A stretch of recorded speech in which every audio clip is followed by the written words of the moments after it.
कल्याणानां निधानं कलिमलमथनं पावनं पावनानां पाथेयम्यन्मुमुक्षो शबदि परपदप्राप्ते प्रस्थितस्य विश्रामस्थानमेकं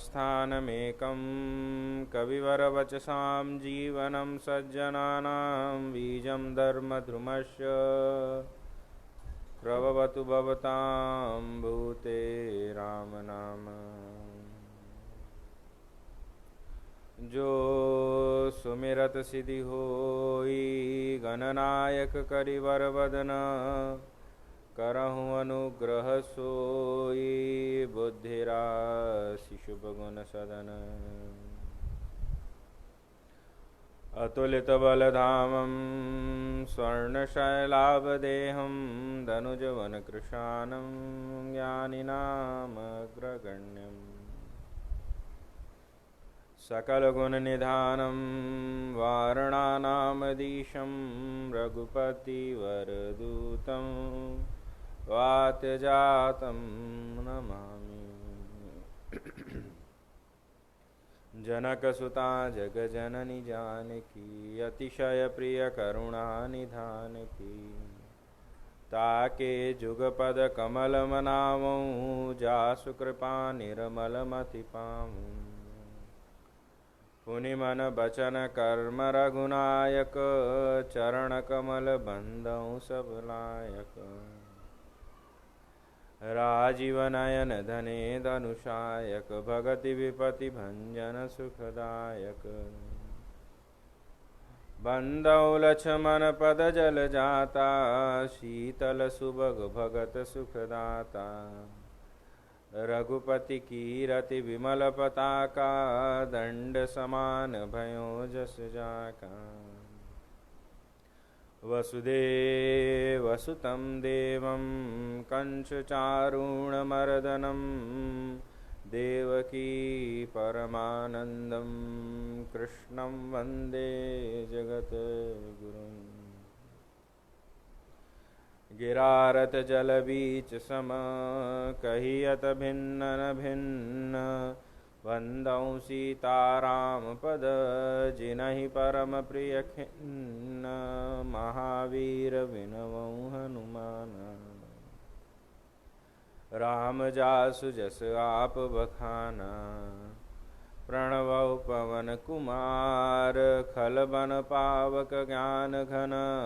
जासु हृदय आगार बसहि राम सर चाप धर। श्री गुरु चरण सरोज रज निज मन मुकुर सुधारि। वर्णौ रघुवर विमल जस जो दायक फल चारि।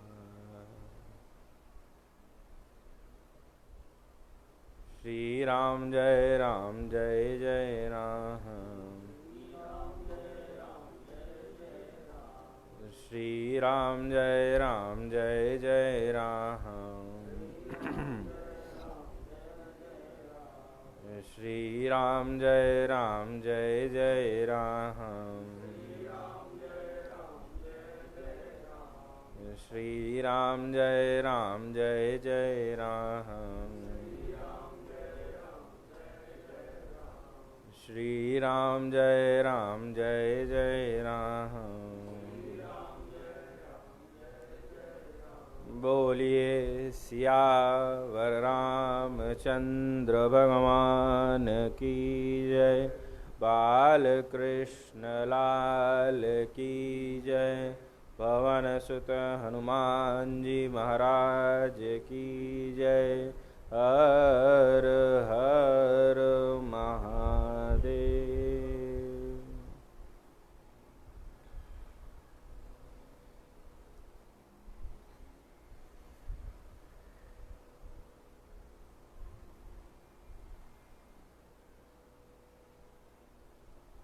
कलि पावना अवतार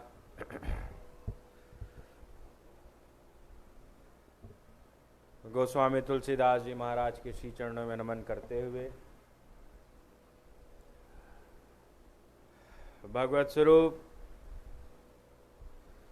सुखदेव जी महाराज के श्री चरणों में नमन करते हुए विश्व जितने संत साधु महात्मा ब्राह्मण देवता गण हैं सभी के श्री चरणों में नमन करते हुए अपनी माँ और पिताश्री के श्री चरणों में नमन करते हुए अपने पूज्य दादाजी के श्री चरणों में नमन करते हुए अपने पूज्य गुरुदेव भगवान के श्री चरणों में नमन करते हुए आइए उसी प्रसंग पर लौटते हैं जिस प्रसंग की चर्चा आपके बीच में विगत 3 दिनों से चल रही है।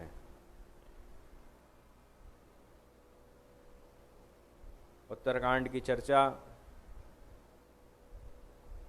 भगवान शंकर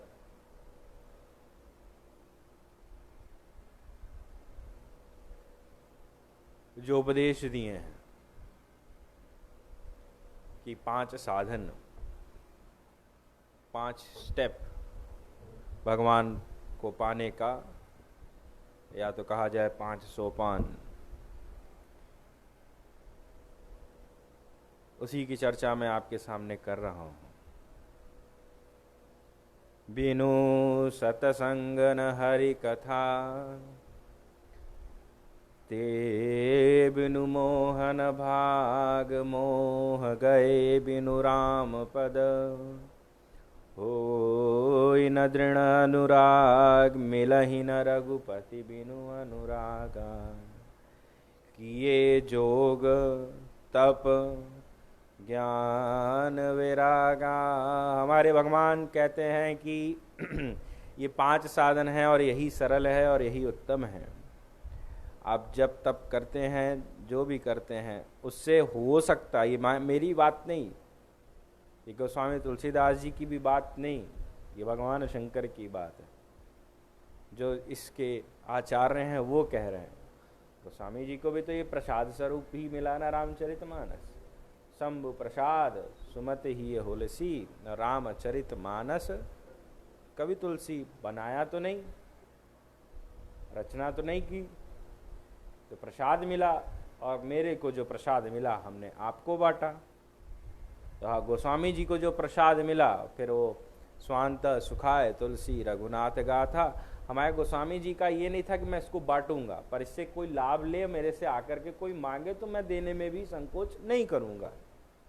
तो भगवान शंकर कहते हैं कि ये 5 जो है ना, वो आप कर लो, भले आप यज्ञ ना करो, तप ना करो। कि ये जोग तप ज्ञान, भले आप में ज्ञान न हो, यदि ज्ञान होता,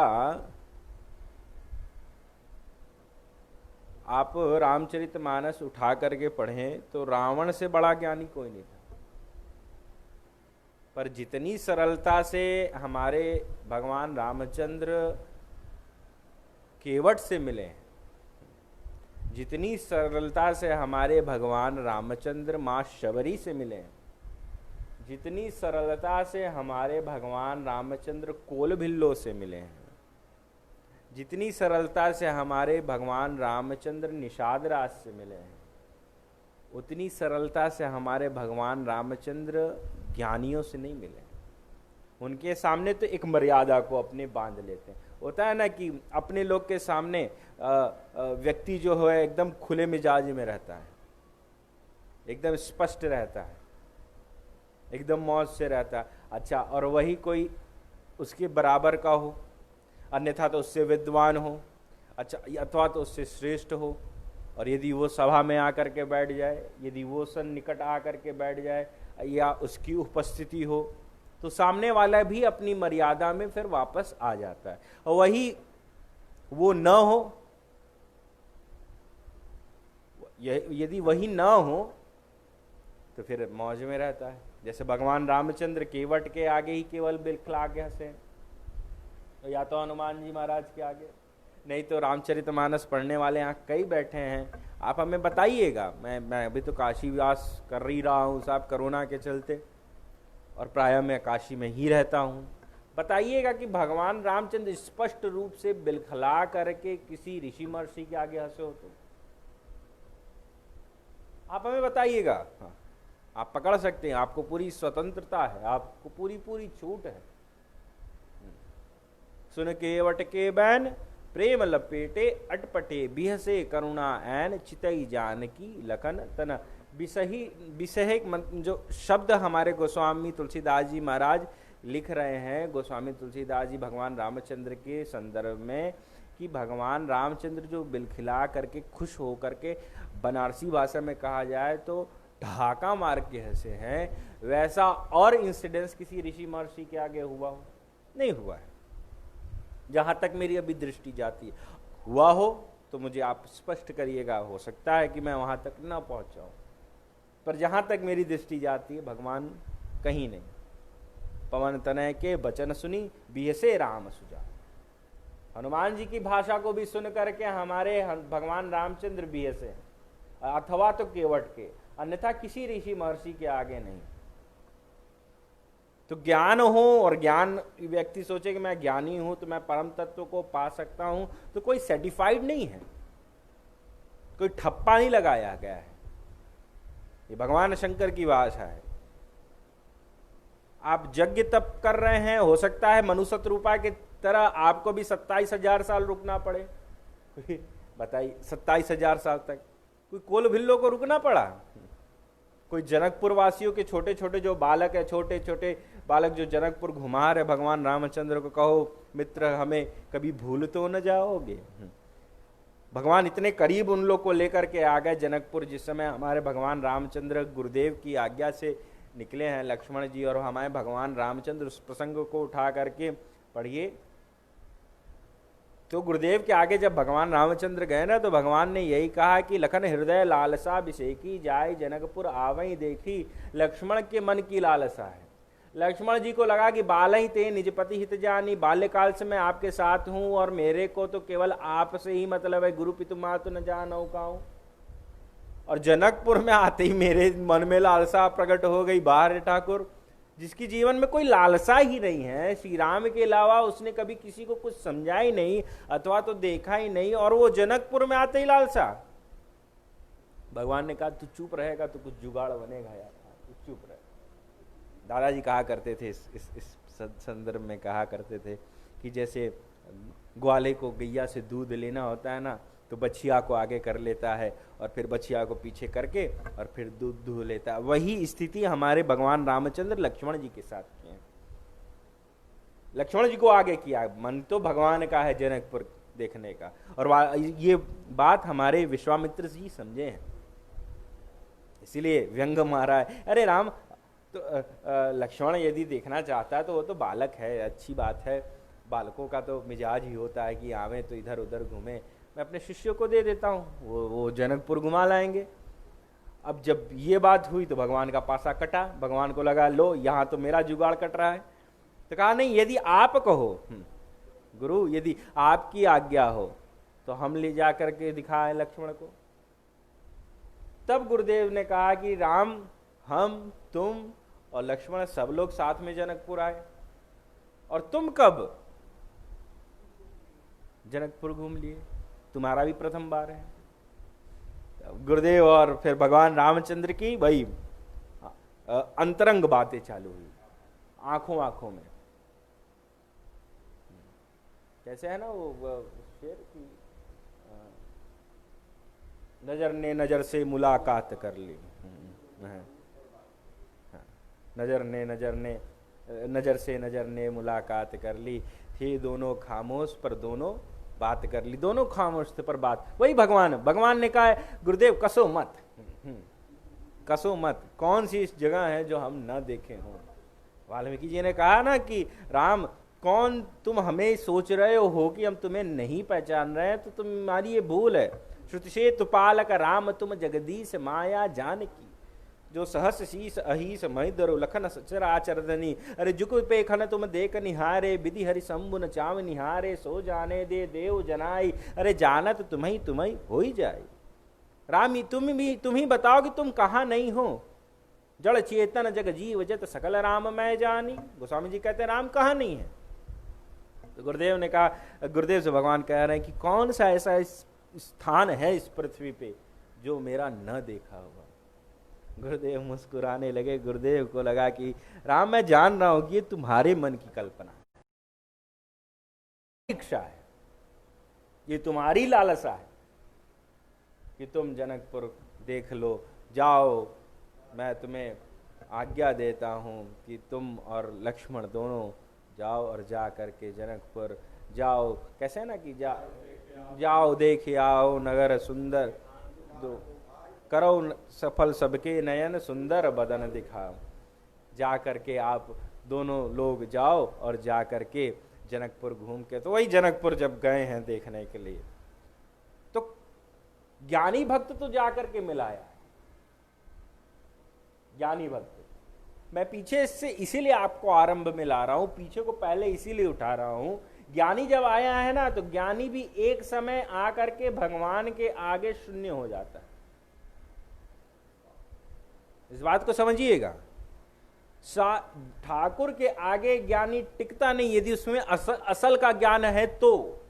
अहंकारी ज्ञानी है तो फिर मुश्किल हो सकता है। अहंकारी ज्ञानी रामचरितमानस में देखना है तो रावण है, बोला अभी ऐसी महाअभिमानी है। पर जनक जी को यदि उठा करके पढ़े तो जनक जी से भगवान गणेश पढ़ने के लिए आया करते थे। त्रेता के सबसे बड़े विद्वान जब वो गए हैं, और वो कभी भी स्वरूप को विद्वता के आगे ठहरने नहीं दिए। विद्वान को वो हमेशा तवज्जो, स्वरूप को देखते ही नहीं, स्वरूप तो है चलो ठीक, आप विद्वान कितने हो, आप में आपने कितनी श्रेष्ठता है, उसको तवज्जो दी, स्वरूप को नहीं। पर यहां जनकपुर में उन्हीं के अखाड़े में भगवान ने स्वरूप को प्रधानता दी। इस समय गुरुदेव की फूल चूम करके आए हैं लक्ष्मण जी और भगवान, और जब प्रवेश किए हैं, जनक जी ने जब एक टक ठाकुर को देखा ना, तो देखते ही उनको लगा कि अरे वाह, इतनी सुंदर आकृति, ये कौन है। जानकी जी तो बाद में मोहित हुई हैं, पहले ससुर ही मोहित हो गए कि यही दबान मिलना चाहिए। जानकी जी तो बाद में, जब पुष्प वाटिका में तिरछे नजर से दोनों लोग ने देखा, गोपियां ओपियां जितनी सखियां अखियां सब बाद में हुई हैं। जनक जी को ही लगता है कि अरे, गुरुदेव से पूछा कि कौन है, कहो नाथ सुंदर दो बालक, मुनिको ने तुलक की निपुकुल पालक, ये कौन है, ये दो सुंदर बालक कौन है। उस समय हमारे गुरुदेव को इतनी प्रसन्नता हुई, विश्वामित्र जी को इतनी प्रसन्नता हुई, विश्वामित्र जी को लगा कि यदि राम की किसी और गुरु की प्रशंसा जनक करता ना, तो मुझे उतनी प्रसन्नता नहीं होती किसी और गुरु की, पर इनके सौंदर्य के प्रशंसा हमारे जनक जी कर रहे हैं ना, इसलिए मुझे अति प्रसन्नता हो रही है। भगवान को देखते ही सब भूल गए। तब गुरुदेव ने, जब परिचय देने की बात हुई, तब गुरुदेव ने परिचय दिया। गुरुदेव, भगवान घबराए, भगवान को लगा कहीं सही परिचय हो जाएगा ना तो लीला में थोड़ी गड़बड़ी आ जाएगी। और गुरुदेव तो गुरुदेव हैं, गुरु यानी भार, गुरु हमेशा गुड़ रहता है, चेला चीनी हो सकता है, और कहीं चेला गुड़ बनने की कोशिश करता है तो वो मुक्त खाता है। गुरु यानी भार। गुरुदेव ने कहा कि यही प्रिय लगई जहां लगी प्राणी। ये जो दो बालक है ना, संसार में जितने भी हैं सबको अति प्रिय है। अपरिचय हो गया, अब संसार में सब आ गए, वही फिर जड़ चेतन जग जीव जत सब आ गए उसमें। सबको भगवान रामचंद्र को ले आकर के सिद्ध कर दिया। तो जनकपुर में ज्ञानी मिलके जा चुके हैं, कर्मकांडी योगी और दीन भक्त जब भगवान चले हैं तो वो भी भागे हैं पीछे पीछे। धाए धाम काम सब ते आगे, गोस्वामी तुलसीदास जी लिखते हैं कि सब काम धाम छोड़ करके कर्मकांडी योगी जितने हैं, दीन भक्त, सब भगवान के पीछे भागे हैं। एक झलक मिल जाए, केवल एक स्वरूप, जुगति भवन झरो खन लागी, निरखई राम रूप अनुरागी। जिस समय सब आ रहे हैं, माताएं झरोखों में से देख रही हैं कि ठाकुर का एक एक एक दृष्टि मिल जाए। लालन दृष्टि पड़ी जब ते पिया नाम सुने, सुआ झरी जाए, प्रेम सकी मधु की मखियां फिर जाए, सो फिर हाथ न आए। अरे कागज तो करते न उठे, कर कापति लेखनी कौन उठावे। अरे मूर्ति श्री रघुनंदन की, लिखते न बने लखते बनी आए। मैं ढूंढ लिए अपने प्रभु को, जो लाल अमोलक लाखन में, प्रभु के अंग में नरमी जितनी उतनी नरमी नहीं माखन में। छवि देखत ही मैं तो छाकी बही, मेरे चित्त चुराए लियो क्षण में। अरे जियरे में बसो हियरे में बसो, पिया प्यार बसो दो आखन में। रघुराज वियोग लिए जब ते तब गे हन देह सवार न दे दरि धीरज बोल उठी बरुनी पद नीरज के रज झारन दे पुतली कहे मारग से अठया अखिया कहे और निहारन दे पलके कहे मुद्र राघव को अखिया कहे और निहारन दे। ये स्थिति हुई है। तो ज्ञान साहब हमारे भगवान शंकर कह रहे हैं, हो सकता है कि राम तत्व के आगे ज्ञान फेल हो जाए, हो सकता है कि योग भी फेल हो जाए, हो सकता है तपस्या भी फेल हो जाए, पर मैं जो 5 शुरू के बोल रहा हूं ना वो एकदम अप्रूव्ड है। ICMR का अप्रूवल मिला है इसको। आजकल तो ICMR हिट है ना, कोई नहीं जानता था ये सब, जितने भी ICMR तो WHO ये सब कोई जानता था, पर एक साल में बच्चा ICMR WHO तो क्या क्या जितने भी हेल्थ ऑर्गेनाइजेशन है सबके नाम सब जान गए। हाँ, न कोई गिलोय जानता रहा, न कोई तुलसी अर्घ जानता था, सब जान गए सारे। तो ये सबका अप्रूवल है ये कि बिनु सतसंग न हरि कथा ते बिनु मोह न भाग मोह गए बिनु राम पद होय न दृढ़ अनुराग। ये अप्रूवल है, ये भगवान शंकर का दिया हुआ सर्टिफाइड साधन है। यदि आप इसको समझें और इसको अपने जीवन में उतारें तो भगवान कहते हैं, श्री ठाकुर जी कहते हैं, श्री महादेव कहते हैं, और हम तो साहब काशीवासी हैं ना, तो उनकी बात तो सुनना ही पड़ेगा, और पूरा विश्व सुनता है महादेव को। तो पहला बताते हैं सत्संग। हमारे भगवान शंकर ने वरदान भी तो मांगा है जब भगवान रामचंद्र राजगद्दी पे बैठ गए हैं। ठीक है, जब राजगद्दी पे बैठ गए हैं और भगवान गए बार बार वर मांगो हरस देव श्रीरंग पद सरोजान पायनी भगति सदा सतसंग, ये वरदान भी मांगा है। और फिर कथा, महादेव को जहाँ कथा सुनने को मिले वहां बैठ के सुन लेते हैं, है ना। और केवल महादेव नहीं, जिसकी कथा वो भी जहां मौज लगती है साहब। जनकपुर में विवाह करने गए भगवान रामचंद्र, विवाह करने गए। सुमित भैया आजकल लोग विवाह करने जाएं और कथा सुने जा करके ससुराली में, होता नहीं है। पर भगवान हमको और आपको सीख दे रहे हैं, कहीं कहीं हरी चर्चा हो ना तो जा करके बैठ जाना चाहिए। भगवान गए हैं और जा करके जनकपुर में भी कथा सुने हैं। हम नहीं कह रहे कि आप विवाह करने जाओ और कथा सुन लो, प्राय यदि विवाह के बाद आकर के कथा सुनो, जोड़े में आकर के बैठकर कथा सुनो, हो सके तो कोई तीर्थ, हो सके तो कोई तीर्थ, जैसे भगवान शंकर माँ पार्वती को लेकर के गए वैसे आप कर लो, करो तो अच्छा उत्तम, न करो तो भी मेरा तो काम ही समझाना, न समझो तो वो आपकी मौज। तो साहब ससुराल में गए, वहां कथा सुन रहे हैं। चित्रकूट में बैठे, जहाँ बैठे मुनिगण सहित नित सिय राम सुजान करो कथा इतिहास आगम निगम पुराण। ऋषि महर्षि बैठ जाते थे तो कभी कथा कहते थे, कभी बैठ के सुन लेते थे।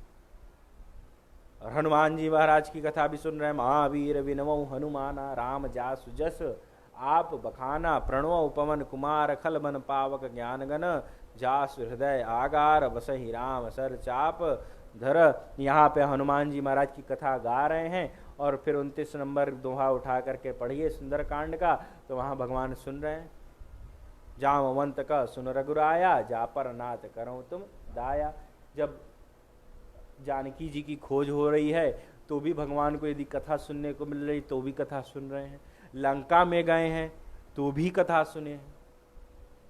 समझिएगा, ये कथा की प्रधानता है।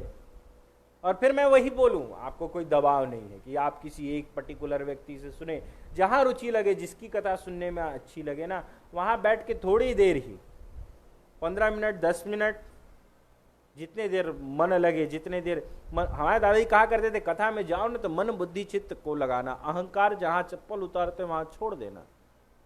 और कहीं अहंकार लेकर के कथा में प्रवेश किए तो सती वाली स्थिति हो सकती है।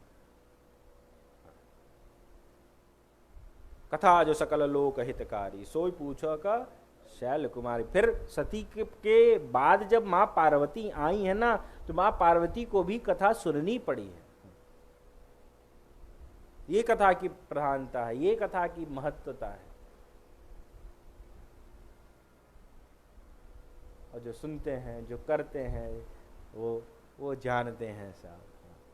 कथा साहब कब से चली आ रही है, किस किस समय से चली आ रही है, कितनों कितनों को लाभ पहुंचाया है। उसकी आप कल्पना करें तो अच्छा, न करें तो भी अच्छा। कितने कितनों को। हमारे धर्म सम्राट करपात्री जी महाराज जब जब जब अंतिम का समय आया है और स्थिति गंभीर होती थी, तो डॉक्टर लोग बोलते थे कि इनको रुलाओ, ये रोते नहीं थे। तो फिर दादाजी को बुलाया जाता था कि अरे आओ, गुरुदेव को थोड़ा भरत चरित्र सुना दो। और भरत चरित्र सुनते थे और एक कंधे पे गमछा रख लेते थे, और इतना इतना पहुंचा हुआ विद्वान, और भरत जी के चरित्र को सुन के और जब फिर आंखों से अश्रुपात होता था, उसकी कल्पना करिएगा। हमारे को समय जई है जिन्हें हरि कथा सुनई नहीं काना, तो श्रवण रंद अहिभवन समाना। जिसने कथा नहीं सुनी उसका कान फिर कान नहीं है, वो सांप का बिल है। फिर जितना रुचि हो, जितनी देर आपकी इच्छा लगे, जितने देर आपको मन लगे, उतने देर सुन लेना चाहिए। घंटा, 1.5 घंटा, आधी घंटा, 10 मिनट। हमारे गोस्वामी जी ने तो कहा कि 1 घड़ी आधी घड़ी, कितना कितना सरल कर दिया। यदि आपको रुचि लगे तो आप सुनो और फिर मन को साधो। हमारे हनुमान जी महाराज वही कहते हैं ना कि कथा सुन लेने के बाद अपनी व्यथा सुना देनी चाहिए। कल कथा यहीं विराम हुई, हनुमान जी ने अपनी व्यथा सुनाई है, और हम और आप कथा सुन लेते हैं और सुन करके उसी जगह पर छोड़ करके चल देते हैं। तो फिर अगले दिन जाएंगे या कोई रोड पे मिलेगा, अन्यथा तो अपने जीवन में फिर कभी कोई मिलेगा तो कहेंगे अरे इतनी कथा सुने, क्या फायदा भल, क्या फायदा हुआ। अरे फायदा क्यों नहीं हुआ? आपने उसको अपने जीवन में चरितार्थ नहीं किया, इसलिए आपको फायदा नहीं हुआ। आज तक हनुमान जी को फायदा है। आज भी भगवान की कथा सुन सुन करके हनुमान जी महाराज आज भी बद्रिकाश्रम में, आज भी बद्रिकाश्रम में हरि नाम का भजन करते रहते। आप जाएं बद्रीनाथ के ऊपर, गुफा का नाम हो कदली वन, कदली वन में आज भी हनुमान जी महाराज भजन करते रहते हैं। विनय पत्रिका में गोस्वामी तुलसीदास जी महाराज लिखते हैं कि जिस समय भगवान कृष्ण के 3 जो सबसे निकट थे, तीनों को अहंकार हुआ, अहंकार हुआ, और अहंकार अति बिटप डमर हुआ। गोस्वामी जी कहते अहंकार का कोई सल्यूशन नहीं है। वो घेगा रोग होता है ना कि हो जाए गर्दन वर्दन पे तो उसका सिर तना रहता है, न झुकता है न दाएं बाएं होता है, वो सिर चढ़ाए चलता है। अहंकार का कोई भी दवाई नहीं है। एक कथा ही है कि श्रवण करेंगे तो हो सकता है आपका अहंकार शून्य हो, अथवा तो दूसरा है कि अपने से बड़ों के सामने झुकना चालू कर दो, हो सकता अहंकार शून्य हो जाए। प्रत्येक व्यक्ति के अंगूठे में, प्रत्येक व्यक्ति के अंगूठे में अहंकार होता है, प्रत्येक व्यक्ति के। और आप उससे ये चरण छूने की प्रथा क्या है? साइंटिफिक यदि इसको डीप में स्टडी किया जाए, सनातन धर्म के हर एक पॉइंट में एक साइंटिफिक रीजन है। इसीलिए आहार शुद्धों की बात कही गई। हमारे आप प्रणाम की प्रातः काल उठ के रघुनाथा मात पिता गुरु ना वही माता, आप माँ को प्रणाम करें। फिर जिसको भी आप इष्ट मानते हैं सवेरे सवेरे जाए उस मंदिर में जाके उस देव को प्रणाम करे या देवी को प्रणाम करे, फिर अपने गुरुजन को प्रणाम करे, तो वो व्यक्ति अहंकार शून्य। फिर गांव बोलता है यार तो बोलने दो, गांव को क्या है यार, गांव के आगे आप चलोगे सिर उठा के चलोगे तो बड़ा ताव में हूं मैं, सिर झुका के चलोगे तो बेवकूफ और नीचे देख के चलेगा, आंख बंद करके चलो तो कहेंगे अंधा हो दिखेला नहीं, हाँ। और नजर से नजर मिला लो तो कहेगा घूरत हो। तो भाई ये तो समाज है, समाज का कुछ तो लोग कहेंगे, लोगों का है काम ही है कहना। अरे कमाल तो सहने वाले करते हैं। सहना तो बहुत बहुत कठिन चीज है। जिसको जो बोलना है बोलो, मैं तो अपनी मस्ती में हूं, हमारा तो क्या, हम तो दीवाने ठहरे। थोड़ी फकीरी होनी चाहिए, थोड़ी थोड़ी मस्ती होनी चाहिए जीवन में। हाँ, और लोग साहब फिर वही है कि बातों का बात बनता जाता है, बनता जाता है, बनता है। आपको कोई अहंकारी बोलता है वो उसकी समस्या है, हमारी समस्या थोड़ी ना है, हम तो अपने मौज में हैं। तो साहब अहंकार अति वित्तपड्डमर हुआ।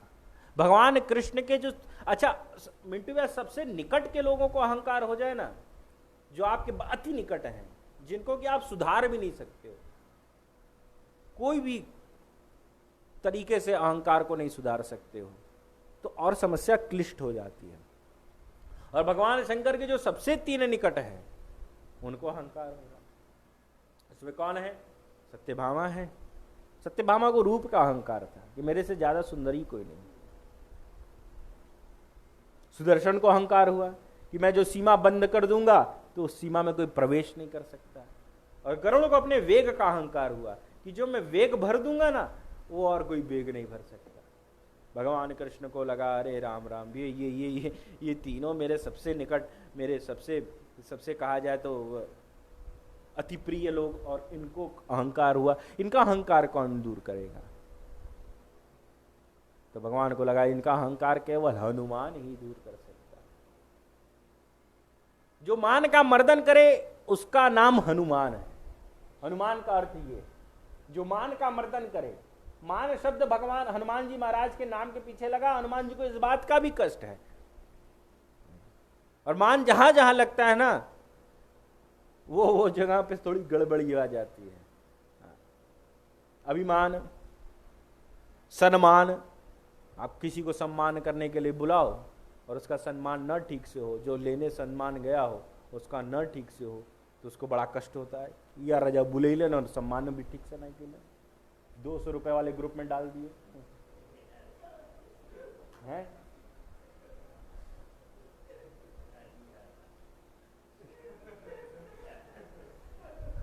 तो ये कष्ट है साहब।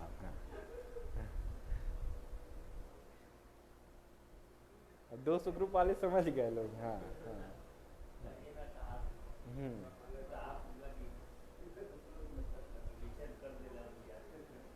तो भाई सम्मान भी अच्छे से ना हो तो कष्ट होता है। यजमान यदि मेरी अपेक्षा हो कि यजमान इतना भेज दे, है ना, और अपेक्षा अनुसार ना आवे, तो फिर यजमान के प्रति भी दुर्भाव आता है ना। ईमान कहीं अच्छा नहीं लगता, कहीं भी अच्छा नहीं लगता। इसीलिए यदि मान को दूर करना है ना, तो मंगल मूर्ति मारुति नंदन सकल अमंगल मूल निकंदन पवन तनय संतन हितकारी हृदय विराजत अवध बिहारी, इनकी सानिध्य करो साहब। ईमान को एकदम निचोड़ देते हैं, निकाल देते हैं। मान का मर्दन करते हैं वो हनुमान जी महाराज। गरुड़ को कहा कि जा करके कदली वन में जा करके, और हनुमान भजन कर रहा है, उसको बुला करके ले आओ, जाके उसको बुला के ले आओ। उस समय हनुमान जी को बुलाने के लिए गरुड़ वेग भरे हैं, और वेग भरते हुए पहुंचे हैं बद्रिकाश्रम कदली वन में। और जिस समय वहां पहुंचे तो हनुमान जी महाराज हरि नाम संकीर्तन कर रहे थे। श्री राम जय जय राम, श्री राम जय। और सब कीर्तन होता है सामना, तो फिर मौज के साथ होता है। हाँ, खूब मौज के। कहाँ तबले पे हाथ पड़ रहा है, कहाँ हारमोनियम का कौन सा कॉर्ड दब रहा है, कुछ नहीं मालूम होता है। एकदम मौज के साथ कीर्तन होता है। तो वो हनुमान जी महाराज कीर्तन कर रहे थे। अब गरुड़ जा करके हनुमान जी को स्पर्श किया, जगाना चाहे। आजकल तो काशी में प्रथा चल गई है शिव चर्चा की, हाँ, है ना, जागा महादेव। महादेव को ही लोग जगा रहे। यदि महादेव सुत जाए तो साहब सृष्टि का अंत हो जाएगा। और यहाँ लोग महादेव को ही जगा रहे, जो जगाया हुआ है। हाँ, ये थोड़ी ये काशीवासी ही कर सकते हैं कि जागा महादेव। हाँ, नहीं तो भगवान शंकर को कोई जगह यार। हाँ। तो हनुमान जी महाराज आंख बंद करके और हरि नाम संकीर्तन। और अच्छा, कभी आप को एक्सपेरिमेंट करिएगा साहब। हाँ, कभी आप अपने जीवन में कभी इस चीज का एक्सपेरिमेंट करिएगा कि कोई भी कथा कह के उतरे, अथवा तो संगीत करके, गायन करके 1-1.5 घंटा करके उतरे, अथवा तो अपना जो भी कार्य है वो करके उतरे, उसको आप स्पर्श करिएगा तो उसके शरीर में इतनी गर्मी रहती है ना कि आपको उसकी गर्मी का एहसास हो। आप करिएगा। और हनुमान जी कीर्तन कर रहे हैं, रोम रोम में राम है ना। कैसे कि हनुमान जी के विषय में कि अपने बस करी राखे रामू, सुमेरी पवन सुत पावन नामू, अपने बस करी राखिए रामू। ये चल गए वापस हो रहे, पूछत इधर इधर सिर झुका करके ये हरे रहा, वहां मत पहुंचा। तब नहीं, बद्रिकाश्रम नहीं, यहाँ एक अब जहाँ, हाँ वहां पहुंच गए वहां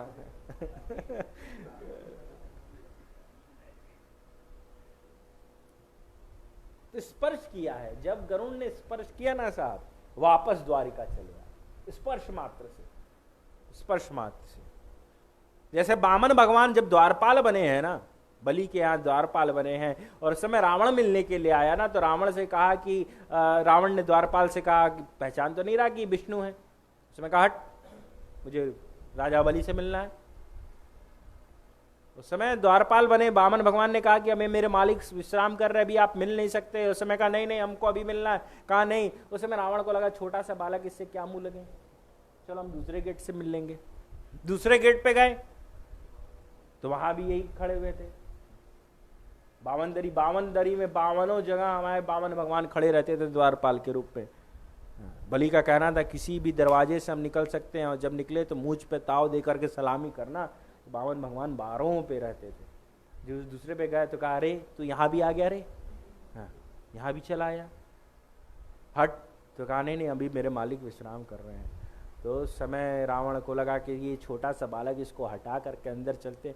जो स्पर्श किया वामन भगवान अपने चरण का नख लगाए हैं, वापस रावण लंका आ गया अपने सिंहासन पे। वही स्थिति हुई है गरुड़ की, केवल स्पर्श मात्र से। वेग का अहंकार था ना, वापस द्वारिका आ गए। और गोस्वामी जी विनय पत्रिका में लिखते कि जयति बीगे सबल बुद्धि मेघादि मन मथन मथन मथ लेते हैं हनुमान जी महाराज। अहंकार को जितना भी आपका, यदि आप ज्ञानी हैं तो ज्ञान का अहंकार मत लेंगे। जयति बीगे से बल का अहंकार है, बल का अहंकार नाप लेंगे। बल का अहंकार किसका नापे? भीम का नापे। भीम जिस समय चले हैं साहब, उत्तराखंड की सत्य घटना है, देवभूमि है। द्रौपदी ने कहा एक कर्णफूल और मिल जाता तो मेरा श्रृंगार पूरा हो जाता। नदी में कर्णफूल बहते हुए चला जा रहा था। भीम को लगा कि मेरे को बस कर्णफूल चाहिए। जितने भी रास्ते में पेड़ पौधे जीव जंतु दिख रहे थे, सबको मारते हुए काटते हुए चलते जा रहे थे। हनुमान जी को लगा कि भीम ये देवभूमि है, श्रापित हो जाएंगे। वृद्ध रूप लिया है और जाकर के एक रास्ते में लेट गए। और जाकर के लेट गए। जब लेट गए तो पूंछ को लंबा करके छोड़ दिया, और भीम जब पूंछ से लड़े हैं तो टकरा के गिरे हैं। भीम को अभी भी अहंकार में इतने ग्रसित है ना कि उनको नहीं समझ में आ रहा कि जिस बानर के पूंछ से टकराने से मैं गिर गया, तो क्या मैं उस पूंछ को उठा सकता हूं क्या? हनुमान जी ने कहा कि भीम ने कहा कि आप वृद्ध हो, मैं वृद्धों से ज्यादा मुंह नहीं लगता, आप मेरा रास्ता छोड़ दो, मुझे जाने दो। उस समय हनुमान जी ने कहा कि ऐसा है कि आप मेरी पूंछ को उठा के थोड़ा किनारे कर दो, मैं वृद्ध हो गया हूं, और फिर आप निकल जाओ। अब पूंछ उठावे साहब तो पसीने पसीने हो गए, उठे ना। उस समय भीम को लगा कि इतना शक्ति किस बानर में आ गया, और मेरे अलावा इतना शक्तिशाली द्वापर में कौन हो गया। उस समय ध्यान किया तो देखा कि अरे ये तो हनुमान जी महाराज हैं। तुरंत दंडवत किया है। हनुमान जी अपने स्वरूप में आते और कहते भीम, मैं जानबूझ के इस रास्ते में लेटा था, मैं जानता था कि तू इस अहंकार से चल रहा है ना, आगे चल के श्रापित हो जाएगा। ये कोई तरीका नहीं, ये कोई सलीका नहीं कि अपने बल का दुरुपयोग करो। भगवान कृष्ण जिस समय युद्ध करने के लिए चारुण्य से, कंस को था कि मैं मल्ल युद्ध देख लूं, मल्ल युद्ध, और जिस समय युद्ध करने के लिए उतर गए हैं चारुण्य से, कंस चारुण मर्दनम उतरे हैं भगवान कृष्ण। और जब युद्ध करने लगे ना तो इधर नंद बाबा घबराए कि मेरा कृष्ण तो छोटा सा है, चारुण्य इतना बड़ा वीर है। जब चारुण्य से युद्ध किया है, युद्ध करने के बाद चारुण्य को जैसे मतीरे को उठा के पटकिए साहब खरबूजे को तो फट जाता है, वैसे भगवान कृष्ण ने उठा के पटका है, चारुण्य एकदम उसका सिर फट गया है और उसी जगह से उछल के गए हैं और फिर कंस का वध करके और वापस रणभूमि से कूद करके नंद बाबा के चरणों में ज्यों गिरे हैं हमारे भगवान कृष्ण।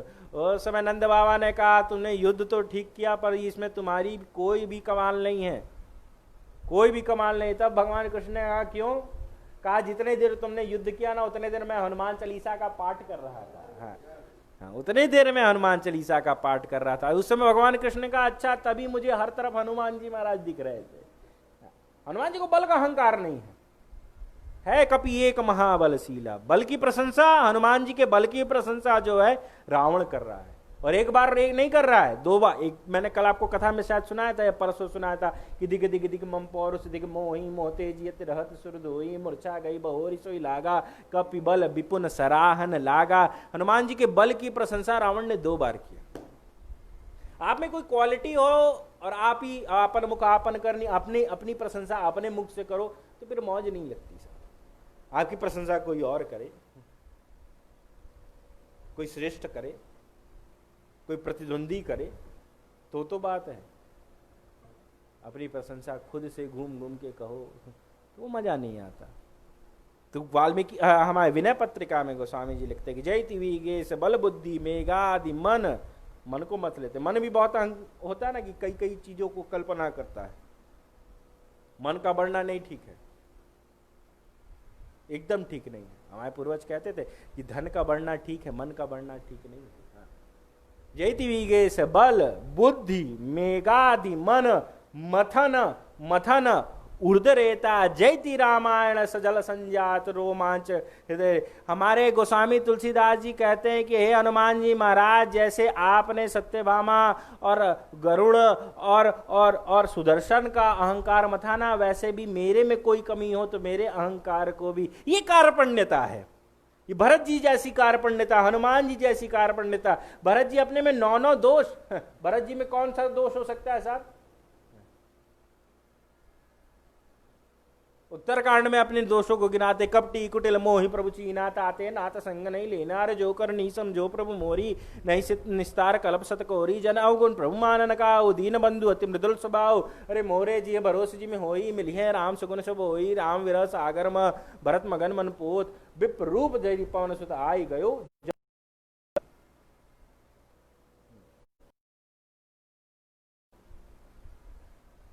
ये कार्पण्यता है। भगत जो होता है अपने में हमेशा कमी दिखाता है। जैसे हनुमान जी भी अपनी कमी दिखा रहे। प्रातःकाल मेरा यदि आप उठ करके नाम लोगे तो आपको दिन भर प्रात ले ही जो नाम हमारा ते बिन ताहि न मिले आहारा। आप सवेरे सवेरे उठ करके मेरा नाम लो तो आपको दिन भर भोजन नहीं मिलेगा। सत्य नहीं है। अश्वत्थामा बलिर्व्यासो हनुमानस्य विभीषण कृपा परशुराम सब तहते चिरजीविना। सवेरे सवेरे यदि इनका नाम ले लिए तो आपका दिन मंगल में हो जाता है। और फिर साहब दुख सुख शरीर से प्रशंसा गारी को हमारे गोस्वामी जी वाल्मीकि में लिख रहा है कि दुख और सुख तो एक झूले के समान है। जैसे झूला पीछे जाता आगे जाता है, पीछे जाता आगे जाता है। ये तो आपके आपके आपके जीवन में ये बना ही रहेगा। कभी दुख आएगा, कभी सुख आएगा, कभी दुख आएगा। अप्स एंड डाउन्स तो आना ही आना है। इस बात को समझिएगा, ये परीक्षा है। आजकल के युवान जो हैं आज आत्महत्या करने के लिए इतने अपनी जिंदगी अपना समझ लेते हैं। अपनी जिंदगी अपनी समझ लेते हैं और अपनी है नहीं साहब। जन्म माँ पिता ने दिया, नाम कोई और रख देता, चाहे गुरु रख दे, चाहे दादा रख दे, चाहे बुआ रख दे, चाहे कोई भी रख दे। अपना नाम आप लेते भी नहीं। लेते हैं? नहीं लेते हैं। कोई पूछ ले कि आपका नाम क्या है तो आप अपना नाम बता देते हैं। ना अपना नाम है, ना अपना शरीर है, ना खून भी अपना नहीं है साहब। खून भी कि माँ पिता का दौड़ रहा है। व्यापार भी यदि व्यक्ति कर रहा है तो पूर्वजों के पैसे को लगा के व्यापार कर रहा है। यदि नाम भी है तो पूर्वज कुछ करके गए तो उनका नाम है। तो फिर ये अपना हुआ कैसे? ये तो सब कुछ दूसरे का है और अपना मान करके व्यक्ति चला जाता है। थोड़ा थोड़ा युवान को समझना पड़ेगा। हम अपने आने वाली पीढ़ी को क्या समझा रहे हैं। इसीलिए हनुमान जी का सानिध्य गोस्वामी तुलसीदास जी का व्यथा यही है। कथा सुनेंगे, हनुमान जी के पास जाएंगे और अपने कष्टों को रखेंगे तो कभी ना कभी आप इंस्टेंट रिजल्ट चाहेंगे तो साहब इंस्टेंट थोड़ी ना कुछ होने वाला है। भक्ति में इंस्टेंट रिजल्ट नहीं मिलता, प्रतीक्षा करनी पड़ती है। जिस राम तत्व की पूजा तो सबने की, जय जय सुरनायक जन सुखदायक प्रणत पाल भगवंता गोदिज हितकारी जन अनुरागी भयो प्रकट श्रीकंता, सबने स्तुति तो की। भगवान ने कहा हम आएंगे, पुरुषार्थ करना पड़ता है, फिर प्रतीक्षा करनी पड़ती है। भजन पुरुषार्थ है और प्रतीक्षा धैर्य है। आप प्रतीक्षा करिए कि हाँ रिजल्ट आएगा, पॉजिटिव ही आएगा, पर थोड़ा अपने अंदर धैर्य रखिए। धैर्य था, सब्र था। सब्र का सबसे बड़ा उदाहरण रामचरितमानस में मां सबरी है। गुरुदेव ने कह दिया था कि राम आपके द्वार आएंगे तो आएंगे, कब आएंगे इसका कहीं भी वर्णन नहीं है, कहीं वर्णन नहीं है। अहिल्या से धैर्य सीखने लायक है। पतिदेव ने गौतम ऋषि ने शाप दे दिया, गौतम नारी शाप बस उपल दे दरि धीर चरण कमल रज चाहती कृपा करो रघुवीर, दे दिया है ना। गोस्वामी जी ने अहिल्या को अतिशय बड़भागी, अतिशय बड़भागी रामचरितमानस में अहिल्या के साथ ही उपयोग हुआ। भगवान आए हैं तो इसको अतिशय बड़भागी बनाए, चरण न लागी। भगवान यहाँ तो गोस्वामी जी ने कहा कि भगवान रामचंद्र ने अहिल्या के ऊपर अपना चरण रखा, पर वाल्मीकि रामायण उठा करके पढ़िए ना तो वाल्मीकि रामायण में लिखा है वाल्मीकि जी ने कि भगवान ने शिला को स्पर्श किया है हाथ से। आनंद रामायण में वर्णन है कि भगवान ने चरण उठाया और चरण उठाते ही जो चरण की रज थी वो गिरी है और अहिल्या स्त्री हो गई, स्पर्श नहीं हुआ। भगवान संकोच कर रहे हैं कि ये है तो ब्राह्मण की स्त्री, है तो ब्राह्मण की स्त्री, हनुमान जी की नानी है अहिल्या, ठीक है ना, नानी है ना, नानी।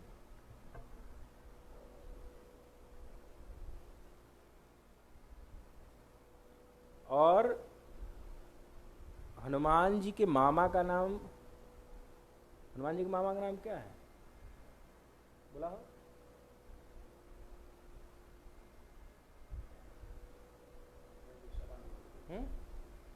सदानंद जी। सदानंद जी हनुमान जी के मामा है। चला पास। सदानंद जी बेचारे फंस जाते आगे बैठ के। अंजना सदानंद जी की बहन है और सदानंद जी की माँ अहिल्या है। तो साहब सोचिएगा, भगवान गए हैं, अहिल्या का उद्धार, धैर्य कितना है, धैर्य के स्थान पर अहिल्या को देखिए, उद्धार किए। तो हनुमान जी महाराज का जब वेग लगा है और वापस द्वारिका में आ करके और खड़े हो गए हैं गरुण भगवान, तो भगवान कृष्ण ने कहा, अरे गरुण हमने तुमको हनुमान को भेजा था ले आने के लिए, तू गया नहीं, तू यही है। तो कहा सरकार गए थे, हाँ, पर एक हाथ लगा वापस चले आए। तो कहा नहीं, अब आप जाना हनुमान के पास ना, तो उसके सामने जाकर के खड़े होना और कहना जय श्री सीताराम, जय श्री सीताराम, जय श्री सीताराम, तब नेत्र खुलेगा, तब वार्तालाप करना। फिर गरुण जी गए हैं कदरी वन बद्रिकाश्रम और जा करके हाथ जोड़ करके जय श्री सीताराम, जय श्री सीताराम, जय श्री सीताराम कहा है। और जब कहा है ना साहब, तब हनुमान जी के नेत्र खुले हैं।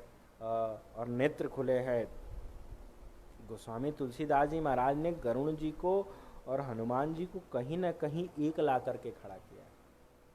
गरुण को महाज्ञानी कहा है ना उत्तरकांड में,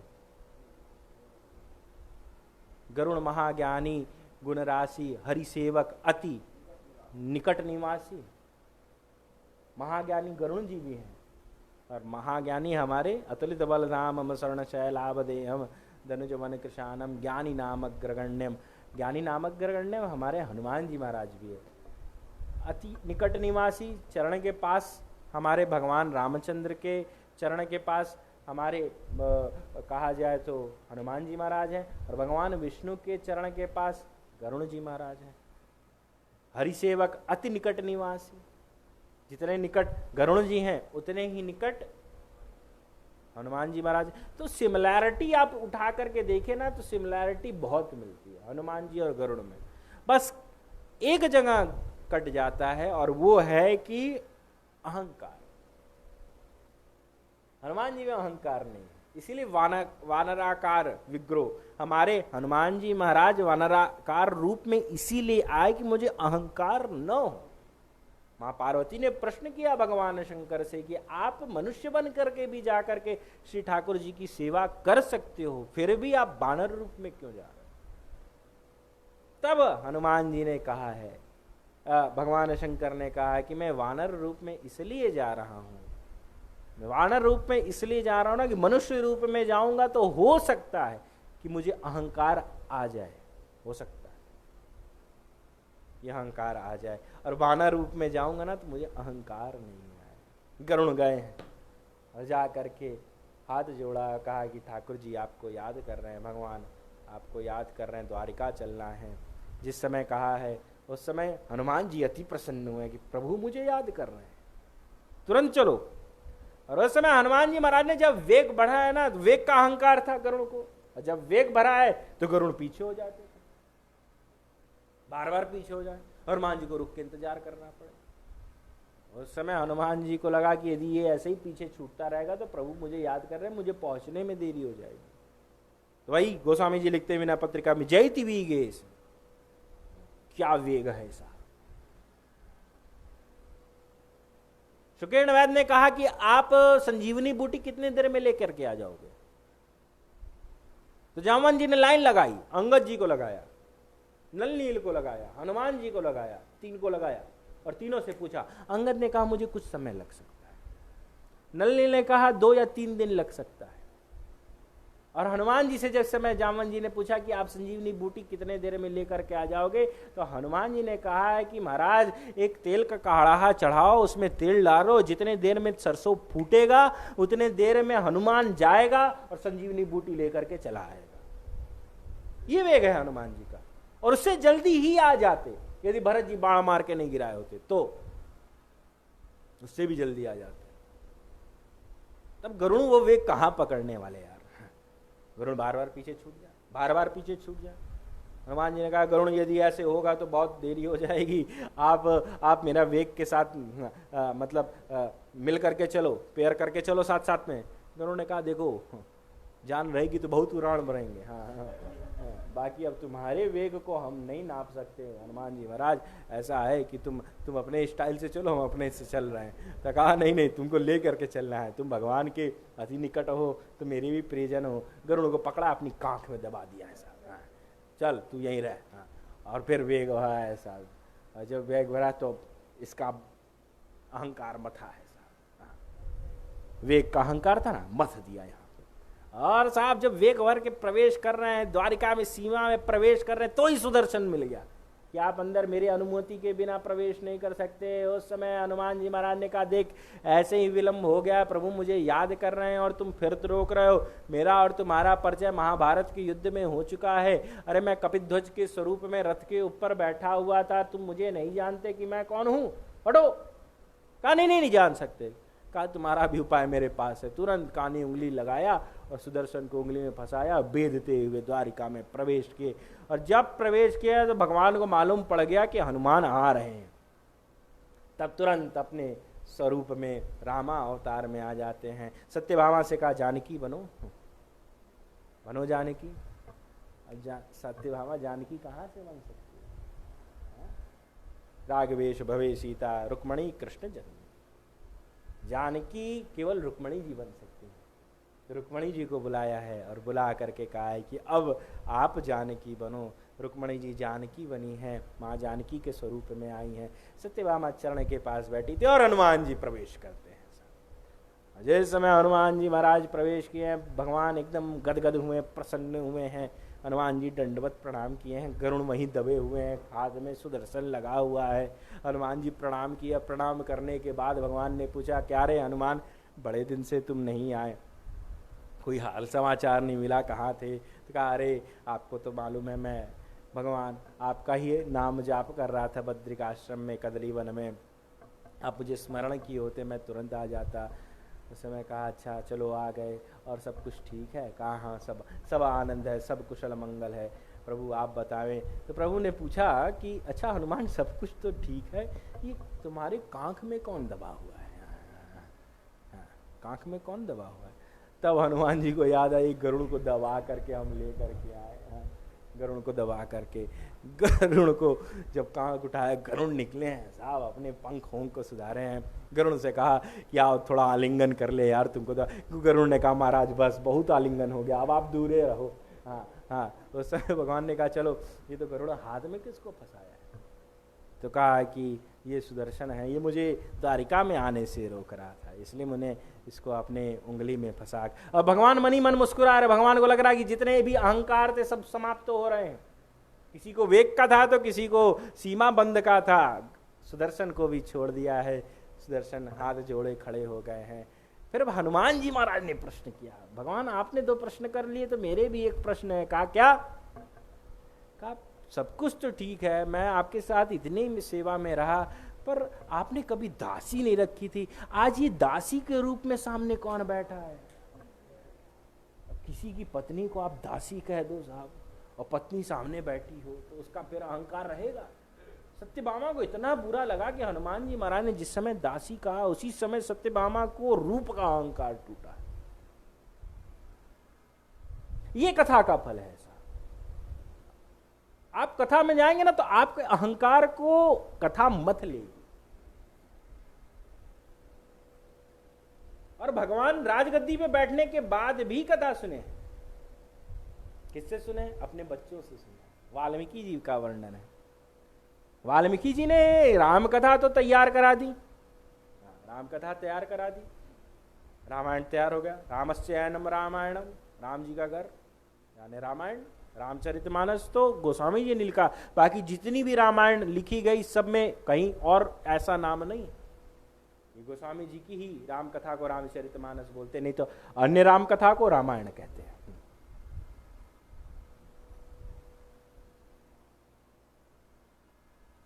तो वाल्मीकि जी ने पढ़ा तो दिया। अब जैसे कि किसी भी बालक को आप कुछ अध्ययन करा दो और अध्ययन कराने के बाद उसका प्रचार कैसे हो? वाल्मीकि जी को लगा कि मैंने लवकुश को पढ़ा तो दिया, बाकी राम कथा का प्रचार कैसे हो और ये अयोध्या तक कैसे जाएगी? तब वाल्मीकि जी ने कहा कि अब तुम लोग जो है ना प्रचार के लिए, राम कथा के प्रचार के लिए अयोध्या के तरफ अग्रसर हो। और अयोध्या की सीमा में प्रवेश करके लवकुश ने खेत को चुना। और हर राजा का चारण भाट होता है भैया, चारण भाट।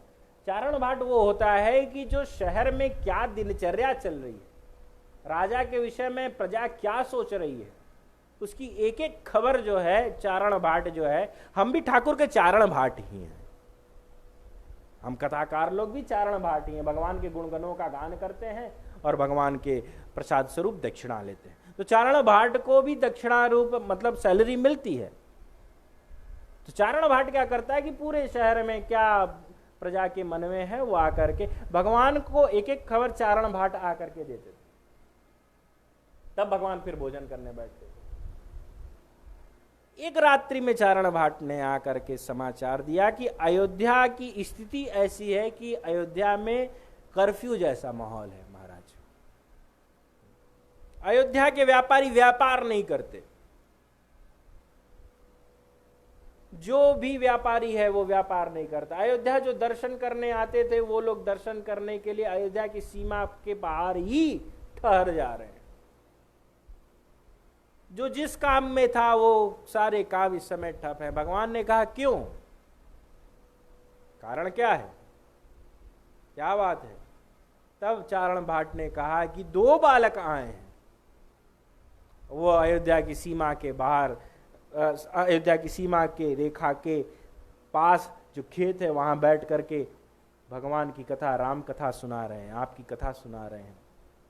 और जो व्यापारी जाता है वो वहाँ पे जा कर के बैठ जाता है। जो दर्शनार्थी आता है दर्शन करने के लिए, वो सीमा में प्रवेश करते ही कथा की आवाज़ सुनता है, वहाँ जा कर के बैठ जाता है। जो माताएं खेती करने जाती हैं, कथा सुनती है तो वहाँ बैठ जाती हैं। कोई व्यापार नहीं, कुछ नहीं चल रहा है। भगवान को लगा कि इतनी अद्भुत कथा कहने वाले की सारा व्यापार अयोध्या का ठप हो गया है, न कोई दर्शन करने आ रहा, न कोई करने आ रहा। उस समय चारण भाट से कहा उन 2 बालकों को है जो कि बुला करके ले करके आओ, बुला के ले आओ। अब लव कुश तो यही चाहते ही थे कि अयोध्या की सभा में, राम जी की सभा में मैं कथा का गायन करूं। और जिस समय लव कुश पहुंचे हैं, भगवान रामचंद्र ने कहा कि आपकी कथा का इतना चर्चा हमने सुना, अयोध्या को आपने एकदम रोक सा दिया है, अब आप फिर कथा चालू करो। वाल्मीकि जी ने कहा था ना, जैसे तैसे आप जो है कि उत्तरकांड में जो घटना घटी है ना जानकी जी के साथ, वो प्रसंग जरूर छेड़ना जैसे तैसे। ये गोस्वामी जी ने तो स्पर्श नहीं किया है, बाकी वाल्मीकि जी ने स्पर्श किया है जो घटना घटी है। ये अग्नि परीक्षा वाली बात जरूर आप उठा कर किया। जानकी जी ने तो 2 ही अग्नि परीक्षा दी है। मैं प्रातस्मरणीय पूज्य पाठ डोंगरे जी महाराज कहा करते थे, एक ही दिए दूसरी देने के लिए राजी नहीं हुई। राम ने पग पग पे अग्नि परीक्षा दी है साहब, पग पग पे। हम वहां तक पहुंच नहीं पाते। इसीलिए मैं कहता हूं ना कि राम के चरित्र को समझना और पढ़ना और देखना अति क्लिष्ट है। हर पग पे, हर एक स्टेप पे, जो स्टेप पे चल रहे हैं वहां अग्नि परीक्षा है। केवट से मिल रहे हैं, केवट ने अग्नि परीक्षा ली। कोल बिल्लो से मिल रहे हैं, कोल बिल्लो ने अग्नि परीक्षा ली। अहिल्या का उद्धार करना अग्नि परीक्षा। यदि अहिल्या स्त्री नहीं हुई तो साहब फिर क्या, गौतम नारी श्राप बस। अरे गौतम ऋषि ने कहा कि राम आएंगे तो उद्धार होगा, और यदि वो स्त्री नहीं होती तब पग पग पे अग्नि परीक्षा। पर हम वहां तक जाते। गिरा अरत जल बीच समा कहियत भिन्न न भिन्न बंदो सीता राम पद जिनहि परम प्रिय खिन्न। जानकी जी और भगवान रामचंद्र में रंच मात्र का अंतर नहीं है। भगवान राम ने कभी भी जानकी जी का परित्याग नहीं किया, कभी भी नहीं। राजा राम ने किया। वचनबद्ध थे, रघुकुल रीति सदा चली आई, प्राण जाए पर वचन न जाई। वचनबद्ध थे। और आप प्रवेश करें डीप में, आप वहां तक पहुंच जाएं साहब। मैं कोशिश कर रहा हूं कि आप वहां तक सोचने की, ये राम कथा को सोचने की कोशिश करिएगा।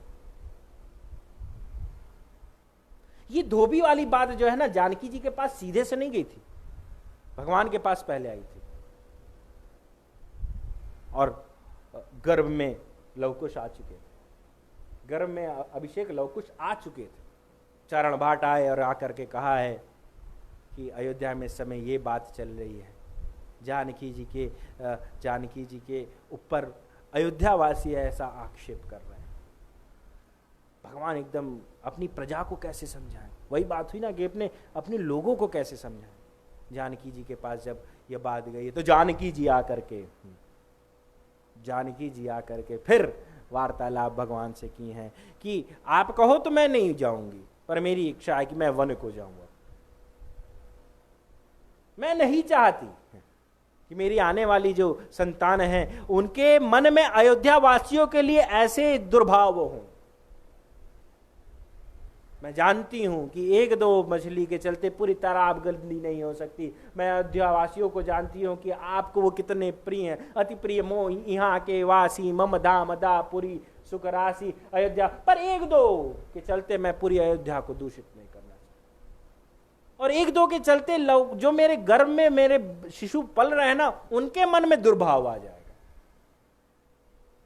इसलिए मैं चाहती हूं कि मैं वन में जाकर के इनको जन्म दूं, किसी ऋषि के यहाँ, किसी महर्षि के यहाँ जाकर के जन्म। मैं वहां तक हम लोग पहुंचते नहीं हैं, हम लोग केवल धोबी पे कंसंट्रेट कर लेते हैं कि भगवान रामचंद्र ने धोबी की बात सुन करके और माँ का परित्याग कर दिया। अरे खाक, जो तत्व ही अलग नहीं है। जो तत्व ही अलग नहीं, उसको एक धोबी कहां से अलग कर सकता है। गए हैं और फिर लव कुश का जन्म हुआ है। इसीलिए लव कुश के मन में अयोध्या के प्रजा के प्रति दुर्भाव नहीं था। दुर्भाव होता तो क्या खाक वो लोग आते अयोध्या? नहीं आते सर, कभी नहीं आते। दुर्भाव नहीं था। अयोध्या आए हैं, अयोध्या वासियों के बीच में कथा कही। फिर भगवान रामचंद्र ने कहा कथा सुनो। बालकांड से कथा आरंभ होती। युद्ध कांड में पहुंचते पहुंचते भगवान एकदम गदगद हैं कथा सुन करके। और फिर उत्तर कांड में, युद्ध कांड यानी लंका कांड। वाल्मीकि में लंका कांड को युद्ध कांड, अयोध्या कांड उत्तर कांड में जब प्रवेश किए हैं, जिस समय उत्तर कांड में प्रवेश किए हैं, कथा गंभीर हुई है। और जिस समय कथा गंभीर हुई है, भगवान भी नहीं जान रहे कि ये मेरे ही पुत्र हैं। क्या केवल और केवल हमारे छोटे सरकार जान रहे थे कि ये भगवान रामचंद्र के बच्चे हैं, शत्रुघ्न जी। और कोई नहीं अयोध्या में जान रहा है। पर तेजस्वी इतने हैं ना कि समझ में आ रहा कि नहीं, ये कोई तेजस्वी पुत्र है, कोई तेजस्वी पिता के पुत्र है। और फिर जब उत्तरकांड की चर्चा हुई है, जानकी जी के अयोध्या रो रही है और भगवान प्रसन्न, अंदर ही अंदर प्रसन्न हो रहे हैं कि मुझे जवाब देना नहीं पड़ा। एक कथाकार, दो कथाकार आ करके और अयोध्या वासियों को कथा के माध्यम से जवाब दे रहे हैं। कथा इनको असलियत दिखा रही है। कथा विराम होती है। सिंहासन पे बैठे बैठे भगवान रामचंद्र, जहां पे ये मोड़ा है ना, मोड़ा जैसा ही एक सिंहासन के आगे रखा रहता है साहब, एक पाटा, जिसको समय एक शब्द में पाटा के ऊपर पैर रखा जाता है। राजा लोग पैर रख के बैठते हैं, ये पाटा। भगवान यहां से उतर के यहां बैठ गए। अयोध्या वासियों को लग रहा अरे राम, ये क्या, ये कथा की महिमा है। इसीलिए नीचे बैठ करके कथा आप सुनते हैं, हम थोड़े ऊपर बैठ करके सुनाते हैं। यहां से यहां आए, फिर भी मन में लगा कि अरे मैं तो अभी भी ऊंचा बैठा हूं। यहां से फिर नीचे उतर गए और नीचे उतरते एक एक सीढ़ी राम उतरते गए हैं, एक एक कांड सुनते गए, एक एक सीढ़ी। और जब उत्तर कांड हुआ है ना, तो एकदम लव कुश के सामने हमारे भगवान रामचंद्र भूमि पे बैठ गए। और भूमि पे बैठते ही विश्वास जागृत हुआ है। ये जो वक्ता है ना, ये वक्ता अद्भुत है। क्योंकि मैं भूमि पे बैठा हूं ना, तो मुझे लग रहा है कि मैं अपनी जानकी के साथ बैठा हूं। क्यों? क्योंकि जानकी भूमि सुता है। बैठ गए और कथा सुन रहे हैं और आंखों से अश्रुपात हो रहा है। कथा विराम हुई है और विराम हुई है। महाराज वापस जा करके सिंहासन पे बैठे हैं और लव कुश के तरफ अपने हार को निकाल करके, और ऐसे होता है ना कि आप चढ़ाते हो, वैसे ही दे दिया है कि जाओ और जा करके चढ़ा दो। लव कुश ने दक्षिणा स्वरूप उसको नहीं लिया है। और जिस समय दक्षिणा स्वरूप नहीं लिया है, उस समय भगवान तो कुछ नहीं बोले, पर लक्ष्मण जी को लगा अरे भगवान ने कुछ दिया, प्रभु ने हमारे कुछ दिया और आप नहीं ले रहे हो। कहा नहीं, मैं नहीं लेता। तब भगवान रामचंद्र ने पूछा कि आप कौन हो, आपके पिता का क्या नाम है? तो कहा निम्न कोशण तनयो। वाल्मीकि में शब्द मिलता है निम्न कोशण तनयो। इसका हिंदी अनुवाद करिए तो एक कठोर पिता के पुत्र हैं। जब लव कुश बदमाशी करते थे, बालक हैं तो बदमाशी तो करेंगे ही बाल्यकाल में, तब जानकी जी कहा करती थी अरे बड़े कठोर पिता के पुत्र हो तुम, निम्न कोशण तनयो। जैसे तुम्हारा पिता कठोर हो, वैसे तुम सब भी कठोर हो। भगवान सुने, भगवान को प्रसन्नता हुई है, कहे आओ दोनों आ करके मेरे से आलिंगन कर लो। और उस समय लव कुश दौड़ते हुए आए हैं, आ करके भगवान से गले मिले और सिंहासन पे बैठ गए।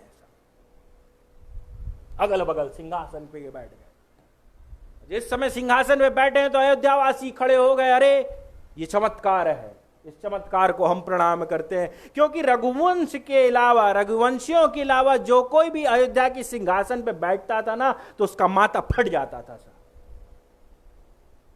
लक्ष्मण जी चौंक रहे हैं, शत्रुघ्न जी तो मुस्कुरा रहे हैं, क्योंकि पहचान, भरत जी को नहीं समझ में आ रहा कि ये दो बालक कौन है। तब तक वाल्मीकि प्रवेश करते और कहते आप लोग आश्चर्य में मत रहो, ये राम के पुत्र कुशलव हैं साहब, ये राम के पुत्र कुशलव हैं।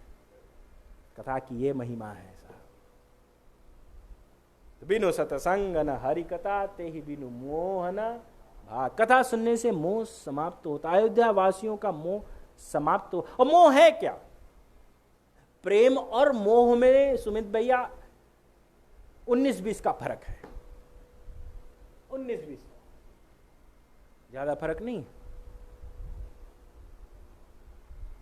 प्रेम में आदमी जो होता है ना, समर्पित हो जाता है, किसी के प्रति समर्पण कर देता है। और मोह में आदमी समर्पण नहीं करता है। मोह में समर्पण नहीं करता, प्रेम में समर्पण। मोह में यही सोचता है कि चलो वो ठीक है, ठीक रहे। पर प्रेम में आदमी ठीक के आगे चला जाता है। मोह कहां कहां फंसा है? गोस्वामी जी लिखते हैं, जननी जनक बंधु सुत धारा तन धन भवन स्वहित परिवारा सबके ममता ताग बटोरी। ये मोह है। हम मोह में ज्यादा ग्रसित हैं। हम ऐश्वर्य के मोह में हैं। हम ऐश्वर्य से प्रेम नहीं करते। यदि प्रेम करें तो निष्ठा के साथ जाएंगे। हम यदि प्रेम करेंगे तो हम निष्ठा के साथ उस ऐश्वर्य के पीछे पीछे जाएंगे। पर हम मोह से ग्रसित है ना, तो मोह फिर किसी चीज को नहीं देखती, केवल ऐश्वर्य को देखती है। और ऐश्वर्य को देखते देखते रास्ते में जितने भी लोग आते हैं, उसका लाभ और हानि मोह नहीं समझता, उसको हटाते जाता है। चाहे उसमें हानि हो रही है कि उसमें लाभ हो रहा है, मोह उसका त्याग, उसको नहीं देखता, वो केवल ऐश्वर्य को देखता है। पर यदि आप प्रेम के रास्ते से जाएंगे ऐश्वर्य के पीछे, तो मर्यादित तरीके से जाएंगे। मोह के तरीके से जाएंगे तो आप ऊंचा नीचा दाएं बाएं कुछ नहीं, आपको वही दिखेगा। आपको गद्दी की यदि मोह है, आपको राजपीठ का मोह है, राजपीठ के रास्ते पे, मुझे ज्यादा तो नहीं बोलना, पर आप सब कुछ समझदार हैं। सब कुछ चलता है, शाम दाम दंड भेद सब चलता है। ये मोह है।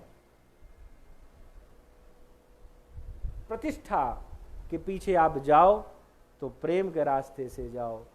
आप किसी कोई भी आपको जिस भी रास्ते में जा रहे हो, प्रेम के मोह के रास्ते जाओगे ना, तो साहब फिर आप अप्स एंड डाउन्स नहीं देखते। भगवान ने इसी मोह को खींचा है, अर्जुन के अंदर से इसी मोह को खींचा और प्रेम को भर दिया है। अर्जुन भी मोह से ही ग्रसित है। विभीषण भी आ तो गए पर मोह से ग्रसित हैं, मोह से ग्रसित हैं। वहीं धर्मरथ का जो उपदेश हमारे भगवान रामचंद्र ने दिया है लंका कांड में, ये मोह को दूर किया है। मोह और प्रेम में हमने कहा 19-20 का फर्क है। मोह कैसे समाप्त होता है? कथा के माध्यम से समाप्त होगा। आप कथा सुनेंगे तो मोह समाप्त होगा, और जब मोह समाप्त होगा तो फिर चरण के प्रति, जिसके भी प्रति आपकी निष्ठा है ना, उसमें आपका प्रेम हो जाएगा। भगवान शंकर की निष्ठा तो चरण में है, श्री राघवेंद्र के चरण में, इसलिए वो चरण का नाम ले रहे हैं। अथवा तो आपकी जिस चीज में भी निष्ठा है वहां मोह समाप्त होगा, तो फिर आपकी जिस चीज में भी निष्ठा है वहां आप केंद्र, उस जगह को आप केंद्रित कर सकेंगे। मोह गए बीनु राम पद होए न दृढ़ अनुराग। जब जिस चीज में आपकी निष्ठा है आप वहां पहुंच जाएंगे तो प्रेम तुरंत प्रज्वलित हो जाएगा, तुरंत। चरण में निष्ठा, मोहे लागे, कैसे है ना कि मोहि लागी लगन गुरु चरणन की, लगन लगनी चाहिए। किशोरी तेरे चरणन की रज पाऊं, अरे बैठे रहा कुंजन के कोने, श्याम राधिका गाऊं, किशोरी तेरे चरणन की रज पाऊं। पद में निष्ठा हो, यदि पद में निष्ठा है तो आप कहीं भी पहुंच सकते हैं, कहीं भी। एक छोटी सी कथा आपको हम सुनाते, छोटी सी, आपको समझ में आएगी। निजामुद्दीन औलिया, बाबा निजामुद्दीन औलिया अद्भुत संत। हमने कहा संत का कोई धर्म नहीं होता, कोई वेश नहीं होता, समय सुलभ सब दिन सब देशा, और अमीर खुश रहो। गुरु और शिष्य की बात है सुमित भैया।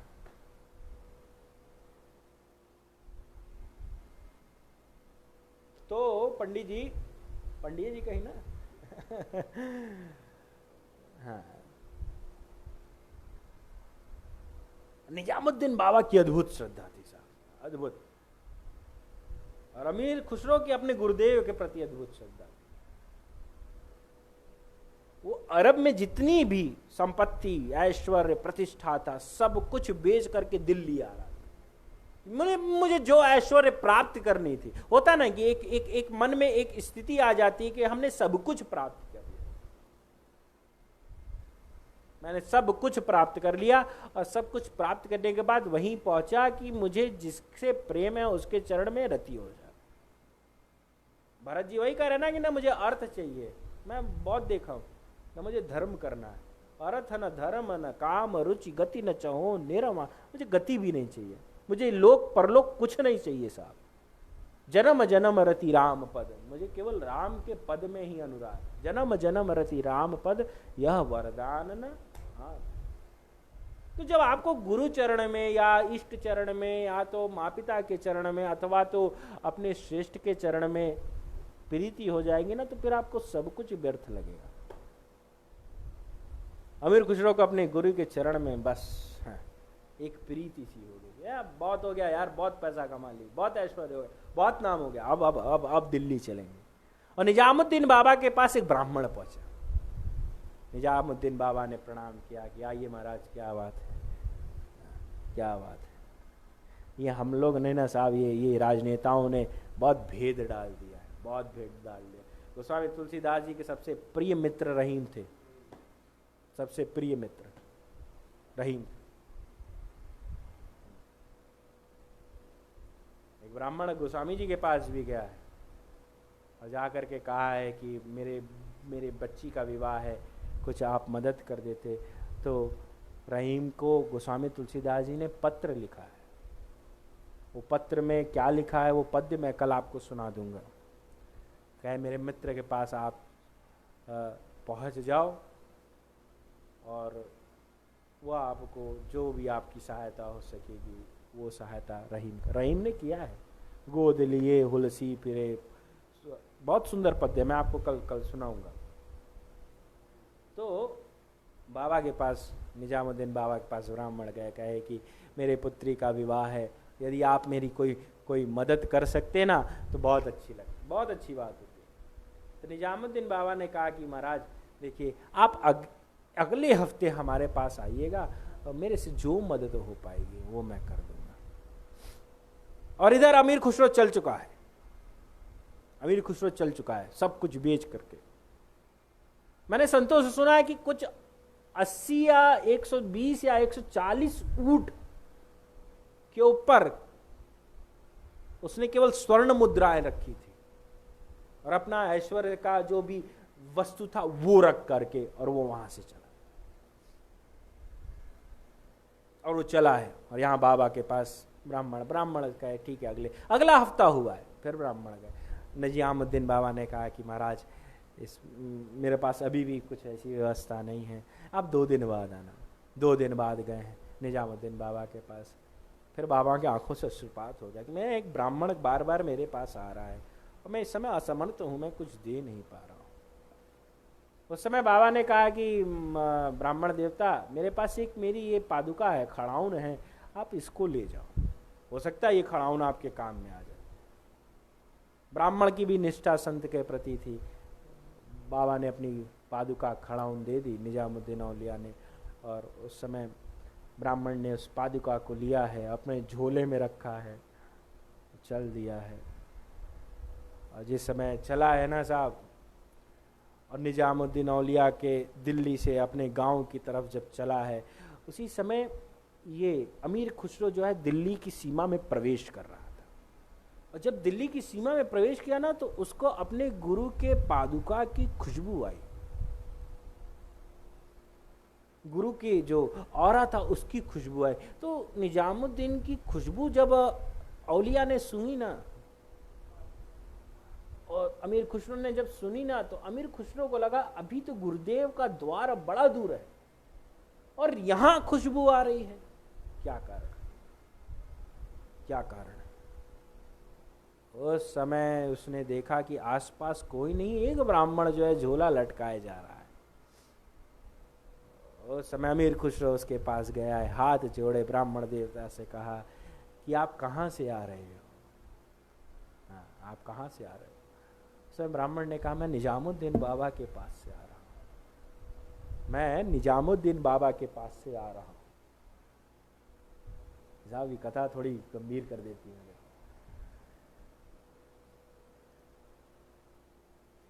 तो उस समय कहा, अच्छा तो क्या क्या बाबा ने क्या कहा? कहा मैं गया था उनके पास, तो मेरी पुत्री का विवाह है। ये कथा थोड़ी हमारे राम गुलाम जी से मिलती है। हाँ। तो बाबा ने कहा, अमीर खुसरो ने कहा, अच्छा तो बाबा ने क्या सहायता की? बाबा ने कहा, ब्राह्मण ने कहा कि मेरे को कुछ तो नहीं दिया, बाकी अपने चरण की पादुका दी। निजामुद्दीन बाबा ने कहा कि ये पादुका आप रख लो, हो सकता है ये आपके कहीं ना कहीं काम आ जाएगी।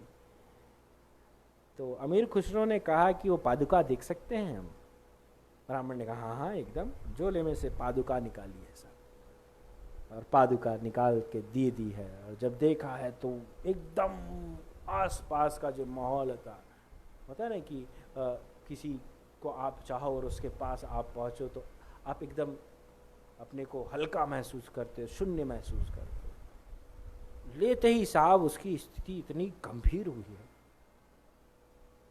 उसने कहा अमीर खुसरो ने कि ब्राह्मण देवता, यहां से जहां तक आपकी नजर जा रही है, जहां तक नजर जा रही है, ये सारी ऊँट आपके हैं, सारी ऊँट। ये पादुका मेरे को दे दो।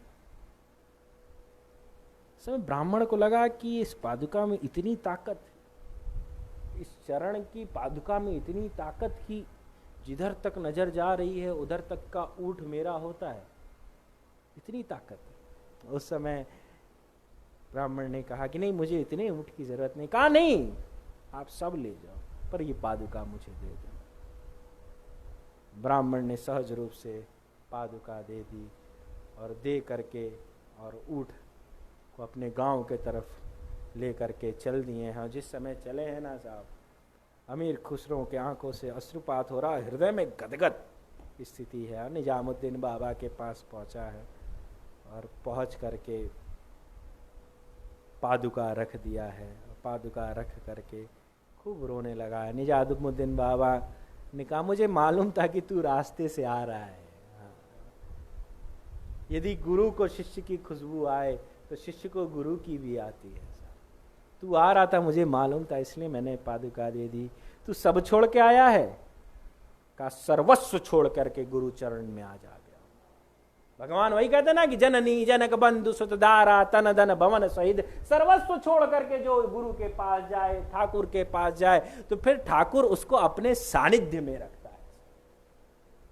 ये चरण की ये मोह त्यागोगे ना, तब चरण में निष्ठा होगी, तब पद में निष्ठा होगी।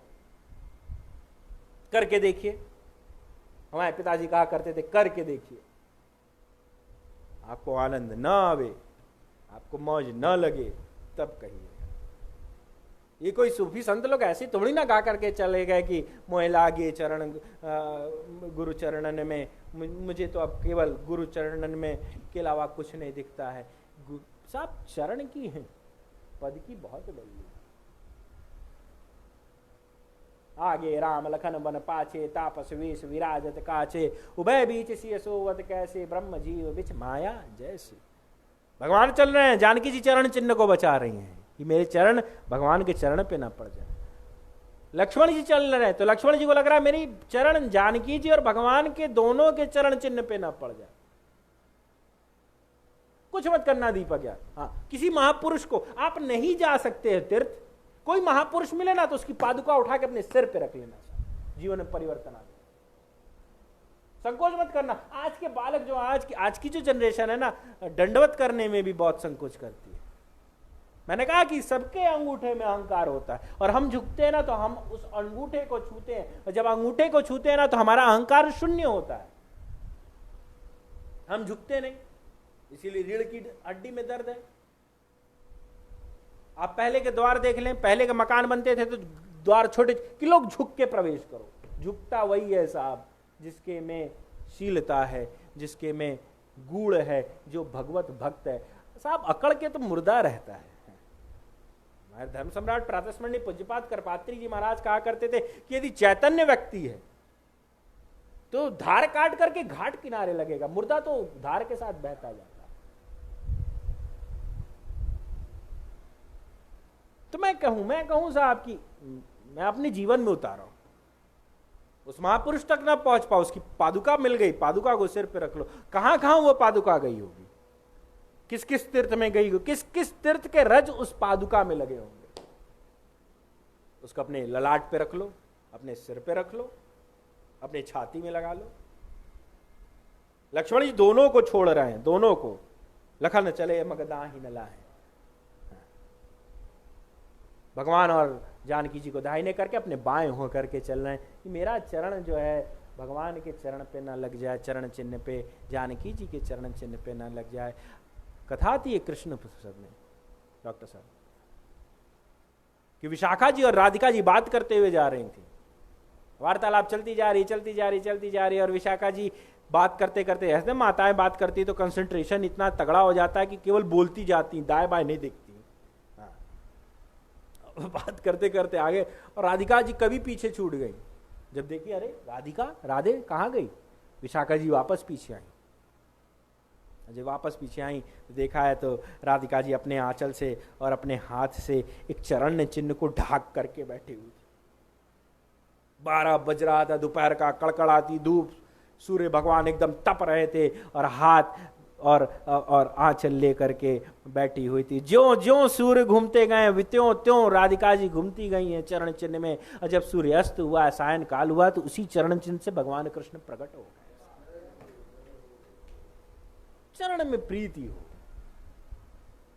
तो कब होगी, जब मोह का भंग होगा, मोह समाप्त होगा। मोह गए बिनु राम पद, होय न दृढ़ अनुराग। और जब मोह समाप्त हो जाएगा, अब जब ठाकुर के चरण में ही प्रीति हो जाएगी तो फिर प्रेम का आना पक्का है, 100% है। इसको आप रजिस्टर कर लो, सर्टिफाइड कर लो। और किसको चरण के थ्रू राम मिले उसकी चर्चा कल करेंगे। आज समय हो चुका है। इसी के साथ अपनी वाणी को हम यहाँ विराम कर रहे हैं। विराम करे उससे पूर्व आइए भाव के साथ 1-2 मिनट के लिए हरिनाम संकीर्तन भाव से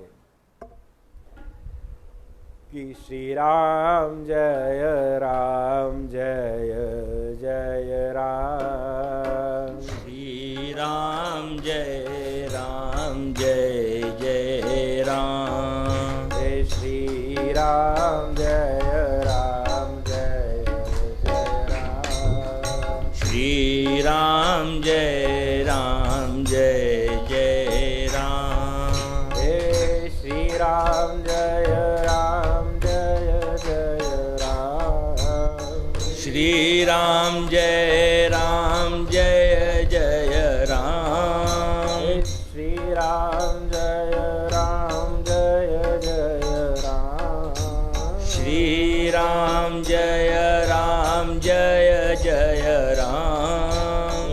श्री राम जय राम जय जय राम, श्री राम जय राम जय जय राम, श्री राम जय राम जय जय राम, श्री राम जय राम जय जय राम, श्री राम जय राम जय जय राम, श्री राम जय राम जय जय राम, श्री राम जय राम जय जय राम, श्री राम जय राम जय जय राम, श्री राम जय राम जय जय राम, श्री राम जय राम जय जय राम, श्री राम जय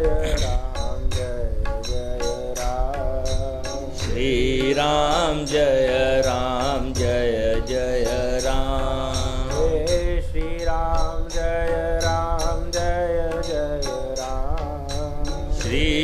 राम जय राम जय जय राम। हे श्री राम जय राम जय जय राम। श्री राम जय राम जय जय राम।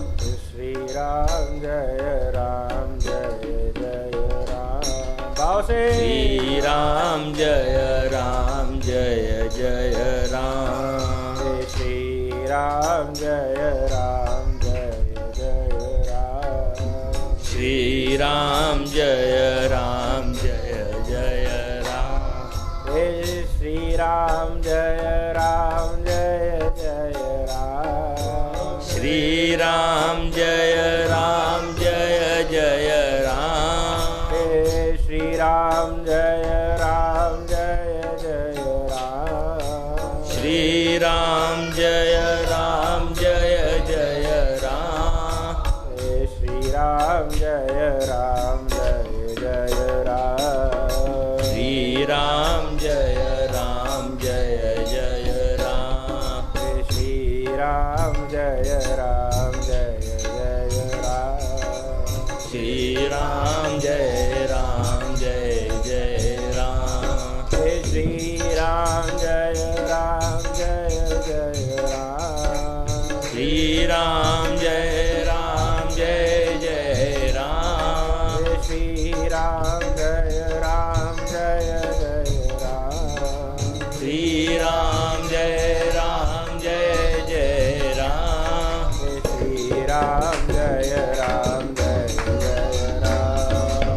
श्री राम जय राम जय जय राम। हे श्री राम जय राम जय जय राम। श्री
राधे बोल राधे बोल राधे बोल राधे बोल राधे बोल राधे बोल राधे बोल राधे बोल बोल राधे बोल राधे बोल राधे बोल राधे बोल राधे बोल राधे बोल राधे बोल राधे बोल राधे बोल राधे बोल राधे बोल हे नाम शिवाय ओम नमः शिवाय ओम नमः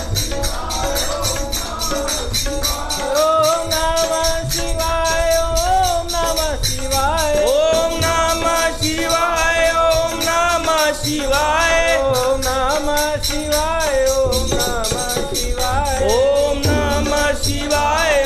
नमः शिवाय ओम नमः शिवाय ओम नमः शिवाय ओम नमः शिवाय ओम नमः शिवाय ओम नमः शिवाय श्री राम जय जय राम श्री राम जय जय राम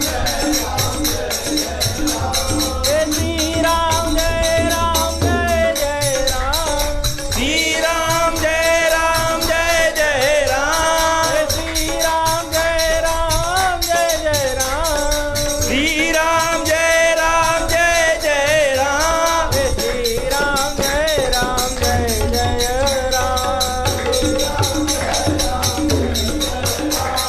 श्री राम जय जय राम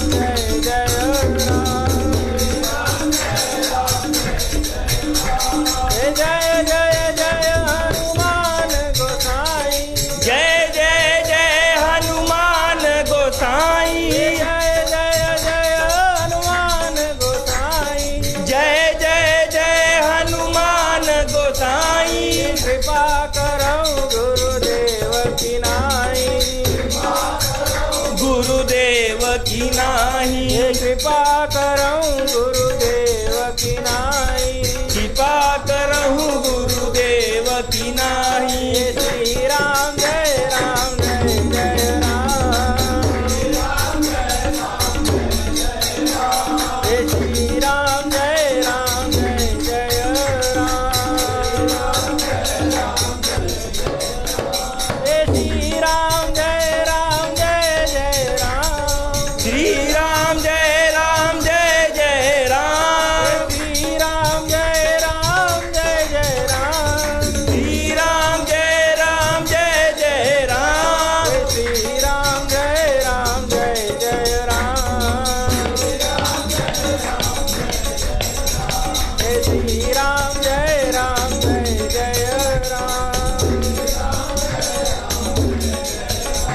हे मंगल भवन मंगल हारी मंगल भवन मंगल हारी मंगल भवन मंगल हारी मंगल भवन मंगल हारी प्रभु सुदशरथ अजिर बिहारी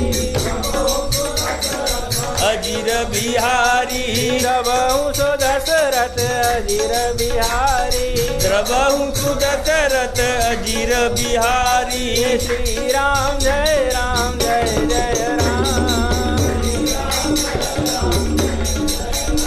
श्री राम जय जय राम श्री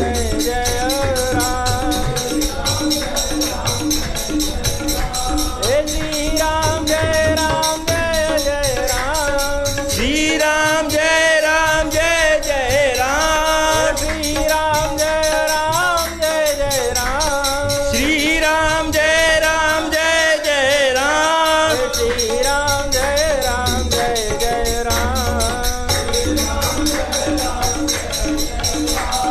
श्री राम जय जय राम हे जा पर कृपा राम की होई जा पर कृपा राम की होई जा पर कृपा राम की होई जा पर कृपा राम की होई ता पर कृपा करे सब कोई ता पर कृपा करे सब कोई ता पर कृपा करे सब कोई ता पर कृपा करे सब कोई श्री राम जय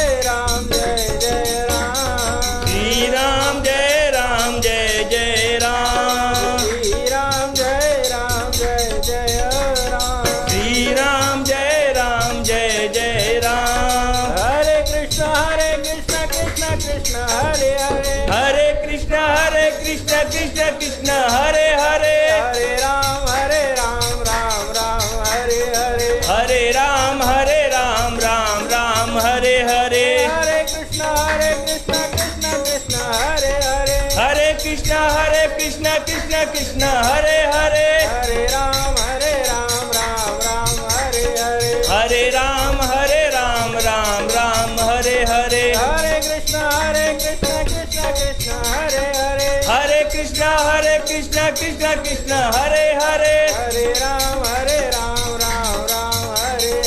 हरे हरे राम राम हरे हरे बोलिए श्यावर रामचंद्र भगवान की जय बाल कृष्ण लाल की जय पवन सुत हनुमान जी महाराज